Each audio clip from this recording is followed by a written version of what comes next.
kesehatan fisik dan mental ibu hamil dan menyusui.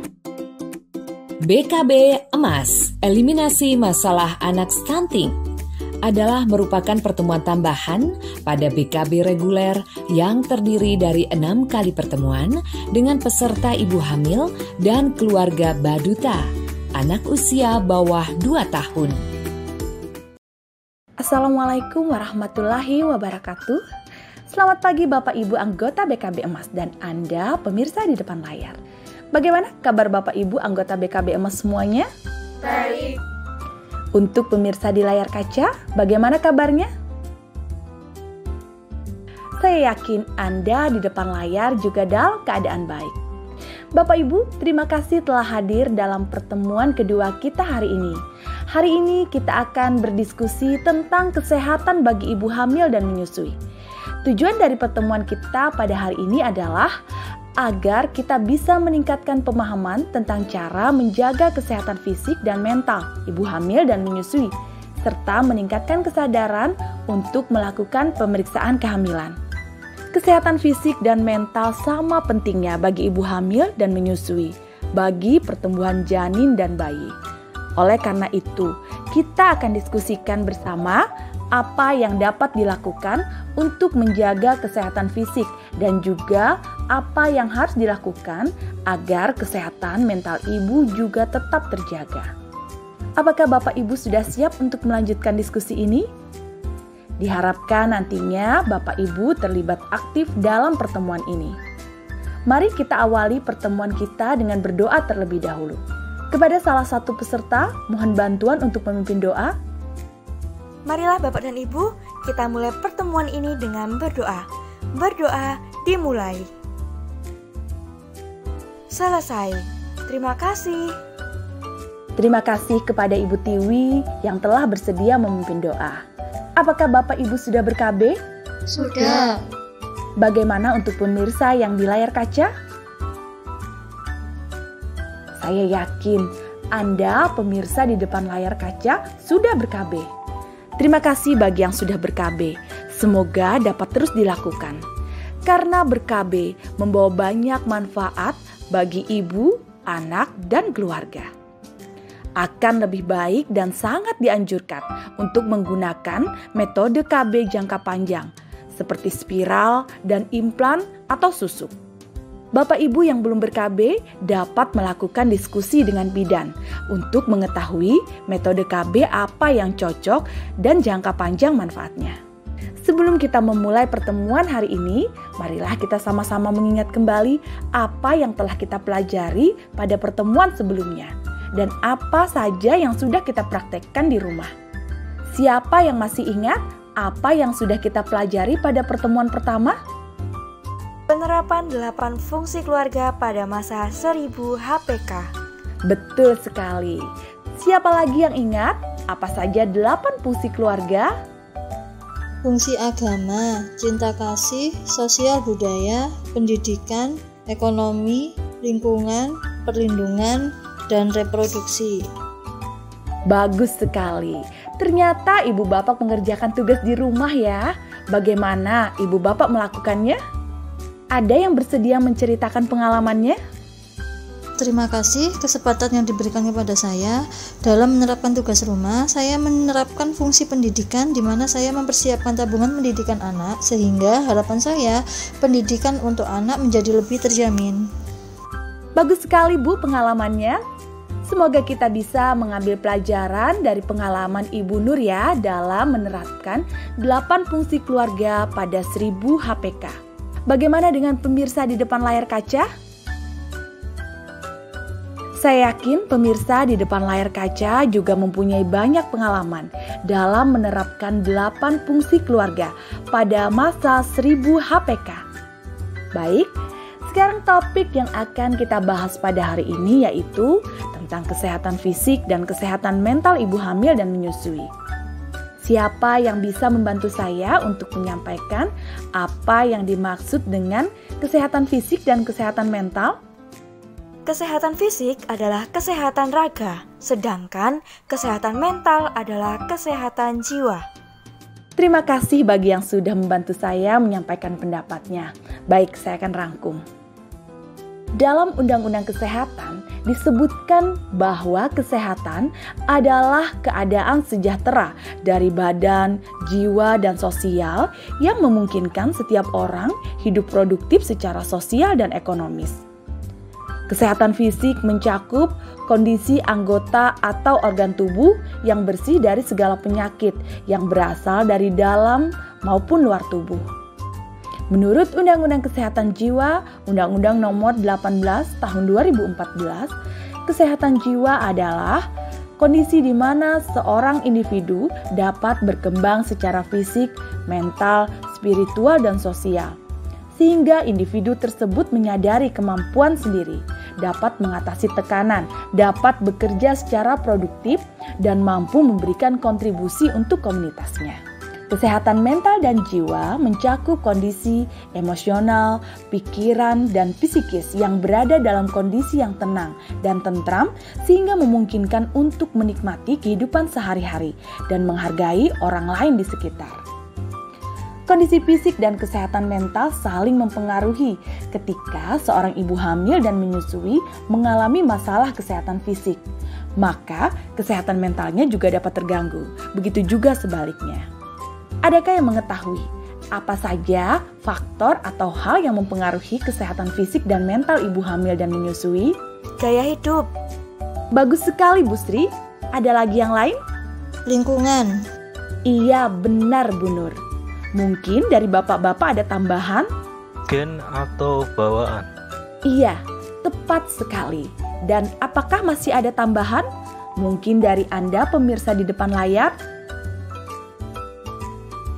Benar sekali. Terima kasih Bapak Ibu semua dan Anda pemirsa di depan layar. Baik, saya akan merangkum jawaban dari Bapak Ibu sekalian.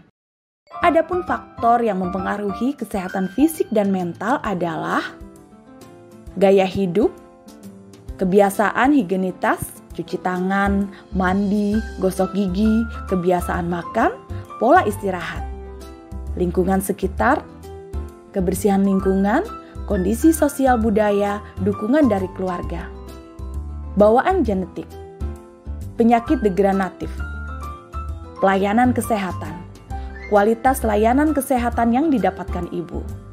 Demikian pengenalan topik pada pertemuan kali ini. Selanjutnya, materi inti akan disampaikan oleh teman saya, Kader Ibu Retno, silahkan. Terima kasih Ibu Lintang. Assalamualaikum warahmatullahi wabarakatuh. Selamat siang Bapak Ibu semua. Nama saya Retno. Saya selaku kader akan menyampaikan materi inti kesehatan fisik dan mental ibu hamil dan menyusui. Agar lebih menarik, kita akan membuat kelompok diskusi ya Bapak Ibu. Saya akan membagi Bapak Ibu menjadi 3 kelompok untuk berdiskusi. Silakan berhitung 1, 2 untuk peserta, dan kelompok 3 untuk Anda pemirsa di depan layar. 1, 2. Silahkan berkelompok dengan masing-masing kelompoknya ya Bapak Ibu sekalian. Sekarang saya akan membagi tugas untuk didiskusikan. Kelompok 1, apa yang boleh dan tidak boleh dilakukan oleh ibu hamil dan ibu menyusui untuk menjaga kesehatan fisik dan kesehatan mental. Kelompok 2, apa yang boleh dan tidak boleh dilakukan oleh suami atau pasangan untuk menjaga kesehatan fisik dan mental ibu hamil dan menyusui. Dan kelompok 3, untuk pemirsa di depan layar, apa yang boleh dan tidak boleh dilakukan oleh anggota keluarga besar, nenek, atau mertua untuk menjaga kesehatan fisik dan mental ibu hamil dan menyusui. Silakan berdiskusi, waktunya 5 menit.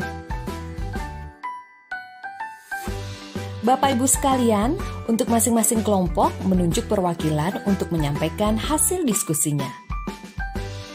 Yang boleh dilakukan oleh ibu hamil: kesehatan fisik, makan makanan kesukaan tapi tidak berlebihan, olahraga ringan, rekreasi yang tidak berbahaya, makan makanan bergizi. Kesehatan mental: melakukan hobi, selalu merasa senang, bahagia, puas, ceria. Selalu berpikiran positif, yang tidak boleh dilakukan ibu hamil. Kesehatan fisik, makan makanan kesukaan secara berlebihan. Olahraga yang tidak aman untuk ibu hamil. Makan makanan tanpa memperhatikan asupan nutrisi dan gizi.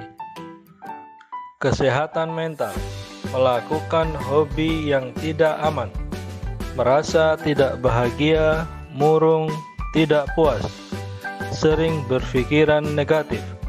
Terima kasih untuk kelompok 1 yang telah menyampaikan hasil diskusinya. Berikutnya dari kelompok 2 silahkan.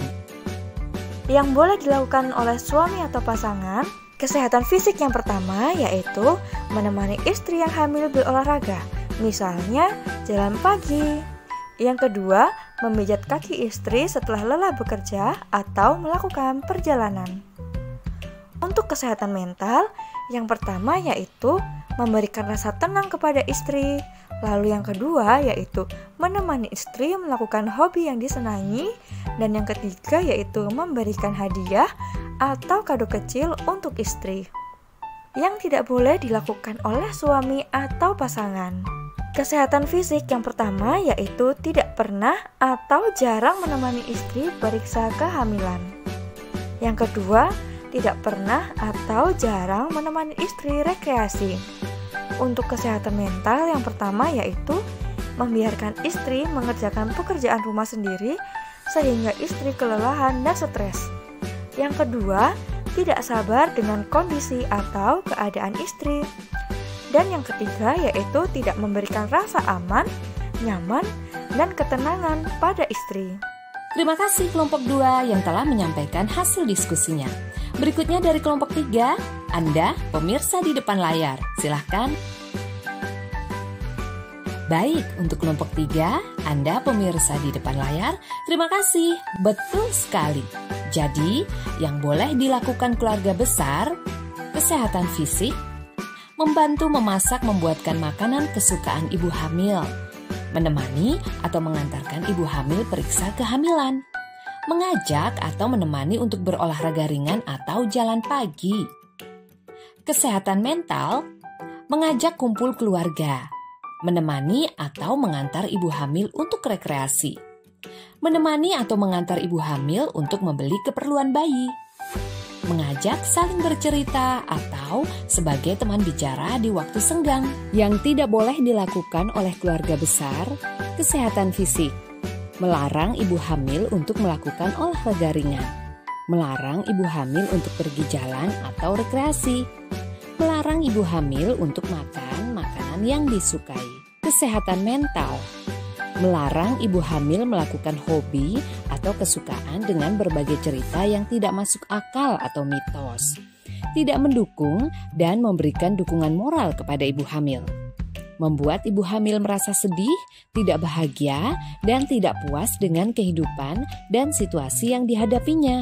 Terima kasih untuk masing-masing perwakilan kelompok yang telah menyampaikan hasil diskusinya. Sekarang kita lakukan sebuah permainan ya Bapak Ibu, yaitu permainan ular tangga. Bapak Ibu dan pemirsa di depan layar, permainan ini sama seperti permainan ular tangga pada umumnya. Nah, sekarang mohon Bapak Ibu berdiri, kemudian berhitung 1, 2, 3 untuk peserta dan kelompok 4 untuk Anda pemirsa di depan layar. Setiap kelompok menentukan satu anggota yang menjadi pion dan satu anggota kelompok lain melempar dadu. Untuk sisanya, silahkan bersiap-siap menjawab pertanyaan atau pernyataan. Berikut saya sampaikan keterangan bahan dan peraturan dari permainan ular tangga. 1. Apabila pada saat bermain mendapatkan anak tangga, maka peserta dipersilahkan naik ke ujung tangga. 2. Apabila pada saat bermain mendapatkan ekor ular, maka peserta harus turun ke ujung kepala ular. 3. Apabila mendapatkan kotak berisi tanda tanya, maka peserta harus menjawab pertanyaan yang ada pada kader. Baik, apakah Bapak Ibu sudah paham dengan peraturannya? Paham. Bagaimana dengan Anda pemirsa di depan layar? Baiklah, mari kita mulai permainan ular tangga BKB Emas. Silakan pion kelompok 1 melempar dadu. Baik, silakan melangkah untuk pion 1. 1, 2, 3. Silakan untuk pion kelompok 2 melempar dadu. Baik, silakan pion kelompok 2 melangkah. 1, 2. Silakan dibaca pernyataan pada kotak 3. Ibu hamil selalu berpikiran positif. Nah, ini kan ada ujung tangga. Silakan pion kelompok 2 melangkah naik ke angka 14. Yeay! Silakan dibaca lagi pernyataan pada kotak 14. Ibu hamil terhindar dari stres dan merasa bahagia. Silakan untuk pion kelompok 3 melempar dadu. Baik, silakan melangkah. 1, 2, 3, 4. Baik, silakan salah satu anggota kelompok 3 ambil kartu.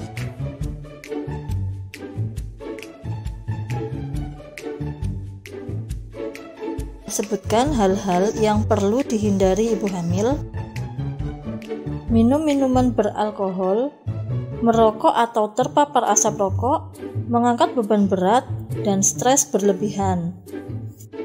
Bagus sekali jawaban dari kelompok 3. Nah, karena jawabannya tepat, maka sekarang silakan maju 4 langkah. 1, 2, 3, 4. Silakan untuk pion 3 dibaca pernyataannya. Ibu hamil rutin memeriksakan kehamilan.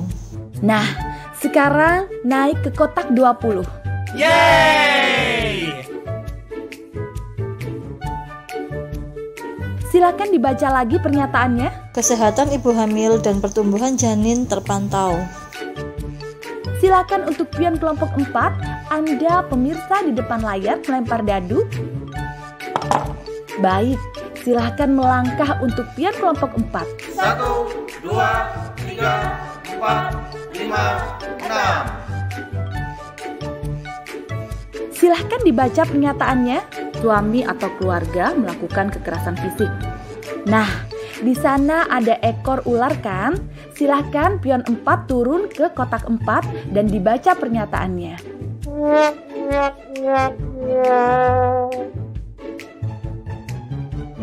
Menyebabkan gangguan kehamilan dan janin serta menyebabkan ibu hamil stres. Tadi kan mendapatkan angka 6. Jadi sekarang silahkan melempar dadu lagi. Silahkan melangkah. 1, 2. Silahkan untuk pion kelompok 1 melempar dadu lagi. Baik, silahkan melangkah. 1, 2, 3, 4, 5, 6. Nah, tadi kan mendapat angka 6. Sekarang silahkan melempar dadu lagi. Silahkan melangkah. 1, 2, 3, 4, 5, 6. Silahkan dibaca pernyataannya. Ibu hamil menderita gizi buruk. Nah, ada ekor ular. Silahkan turun ke kotak 6.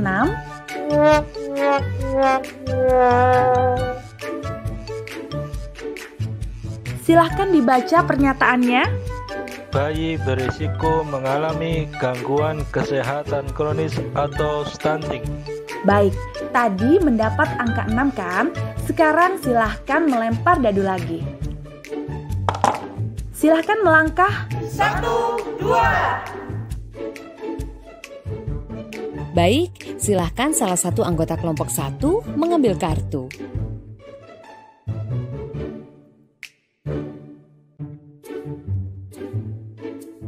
Mengapa suami atau keluarga perlu mendampingi ibu hamil saat periksa kehamilan? Agar ibu hamil mendapat dukungan moral yang membuatnya senang. Sekarang silahkan maju 2 langkah sambil lompat 1 kaki. 1, 2. Silahkan untuk pion kelompok 2 melempar dadu. Baik, silahkan melangkah. 1, 2, 3, 4, 5. Silakan dibaca pernyataannya. Suami mengelus perut ibu hamil sambil mengajak bicara. Nah, ini kan tangga. Silahkan pion kelompok 2 melangkah. Yeay! Silahkan dibaca lagi pernyataannya. Merangsang janin bergerak, mengenali suara, dan merangsang perkembangan otak janin. Silahkan untuk pion kelompok 3 melempar dadu. Baik, silahkan melangkah. 1, 2, 3, 4, 5. Selamat untuk kelompok 3 berhasil mencapai kotak finish. Bagaimana perasaan Bapak Ibu setelah bermain ular tangga? Seru, senang, heboh, ceria.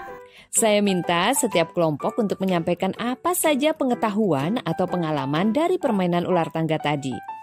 Setiap kelompok harus menyampaikan hal yang berbeda dan tidak boleh sama antara satu kelompok dengan kelompok lainnya.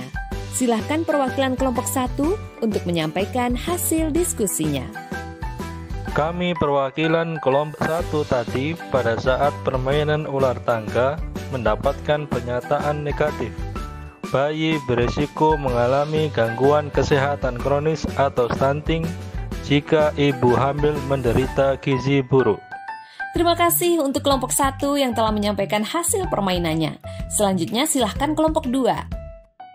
Kami perwakilan kelompok 2 pada saat permainan ular tangga mendapatkan pernyataan yang positif, yaitu apabila ibu hamil selalu berpikiran positif, maka ibu hamil terhindar dari stres dan merasa bahagia.